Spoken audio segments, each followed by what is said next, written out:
Live from Fargo and serving you on TV, online, and on the go. This is Valley News Live at 5. Snow in the Northern Valley is causing some dangerous road conditions for drivers. The weather alerts are coming in, warnings to take care when you're out on area roads. Plenty of people are dealing with snow-covered and/or slick roads already, and it could get worse as we move through the evening. Valley News Team's Courtney Lockey traveled to Grand Forks to check out the conditions for herself. She joins us live now with more. Courtney? Hey, Andrea, we got to Grand Forks about 2 hours ago. And as you can see, the snow is coming down. We're at a truck stop at the intersection of Highway 2 and I-29. The roads along I-29 are very slick right now, as well as in town. And as we start to freeze, those conditions are only going to get worse. We've seen a couple of de-icers out working on the road. And as for the visibility, that's not great either tonight. Traffic along I-29 is moving, but very slowly. So if you're going to be out and getting on the roads tonight, be careful because these conditions are getting dangerous up north. Reporting live in Grand Forks, Courtney Lockey, Valley News Live. All right. Thank you, Courtney, for that live report. Let's find out the latest on road conditions in the Northern Valley and beyond.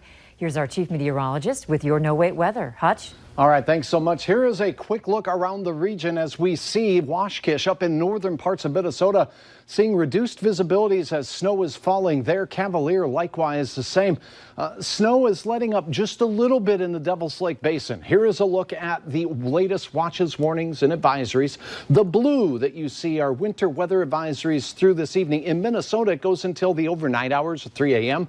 where you see the red counties, including the Langdon area, Devil's Lake, and western Walsh County, as well as Nelson County. For you in the Mackville area, a winter storm warning has been posted. Numerous reports from this area right here in red of already 5 inches of snow and isolated places with reports of upwards of 1 foot of snow.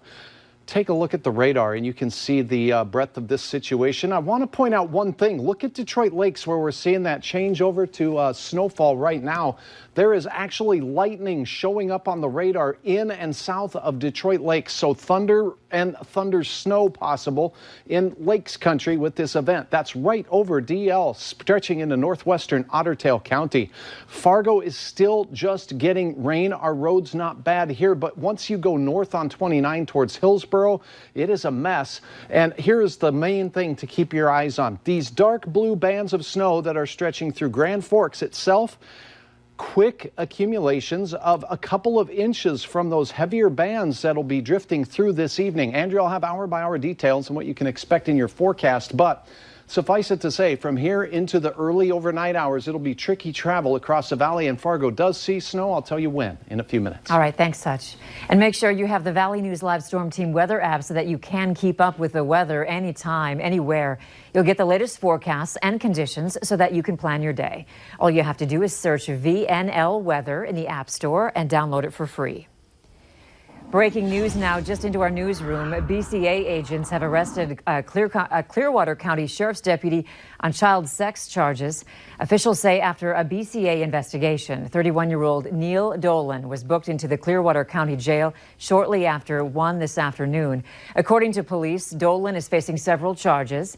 Stick with us as we continue to gather more information on this story.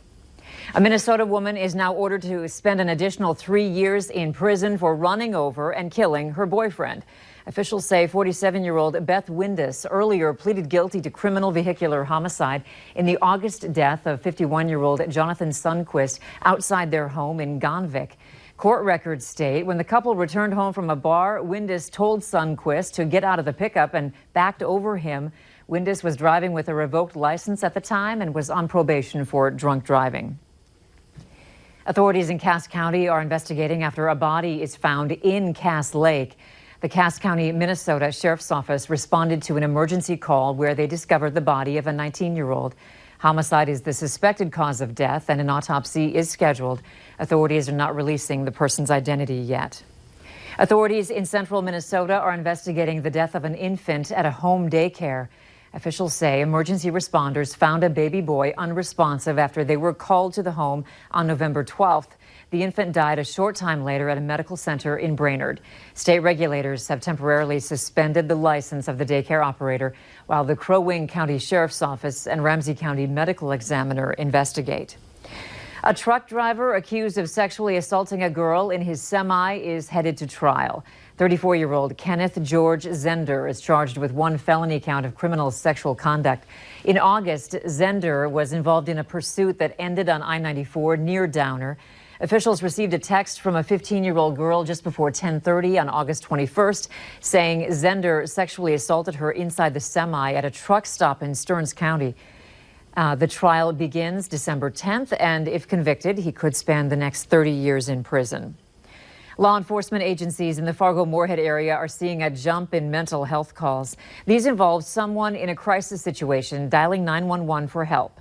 Valley News Team's Joshua Peguero explains why the numbers have climbed.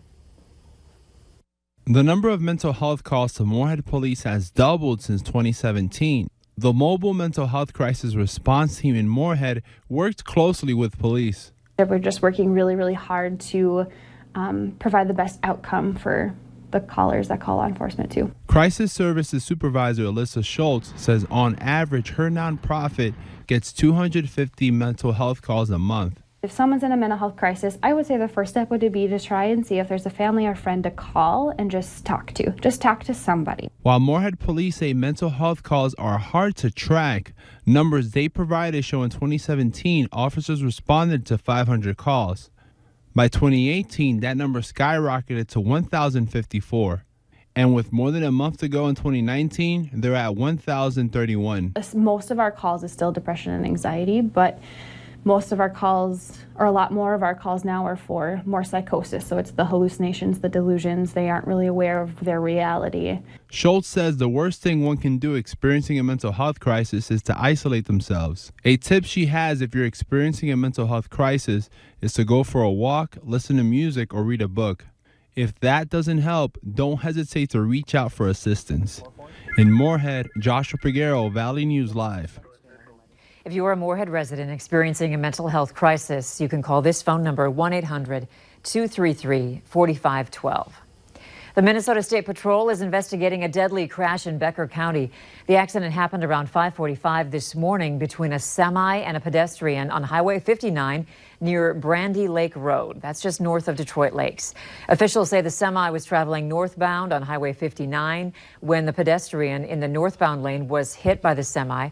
That crash remains under investigation. One man is now in jail and possibly facing charges after a crash in Moorhead. It happened around 1 this afternoon when police responded to a call for a possible impaired driver in the 1400 block of 34th Street South in Moorhead. Authorities have confirmed with Valley News Live that one man is possibly facing charges after leaving the roadway and hitting a tree. Officials say the man suffered minor injuries. House Speaker Nancy Pelosi continues her push for legislation regarding gun background checks. Today, she joined several Democratic colleagues to discuss two bills, H.R. 8 and H.R. 11-12, while holding a sign displaying the face of Senate Majority Leader Mitch McConnell. They eventually walked the posters to McConnell's office and dropped it off, along with a letter urging him to hold a vote on background check legislation. This is a solution that will save lives. While many of the other bills are important, this one, every day it is not passed and signed by the president, lives are lost. Officials say all of Pelosi's colleagues reiterated how school shootings are not normal and unacceptable. Check this out. Surveillance video released by Minneapolis St. Paul International Airport shows 37-year-old Gabriel Lyle Schroeder, a pilot accused of trying to fly a plane while intoxicated. Officials say Schroeder removed himself from the screening area when he realized TSA were doing additional screenings for crew members. Airport officials reported the incident as suspicious activity. Officers later found an unopened vodka bottle in the trash. Schroeder's first court date is November 27th. Don't forget to join us for the Farmers Union Insurance Bison Football pregame show this Saturday at 1. We'll take you right up to kickoff at 2 on the KVLY and KFYR Bison Football Network.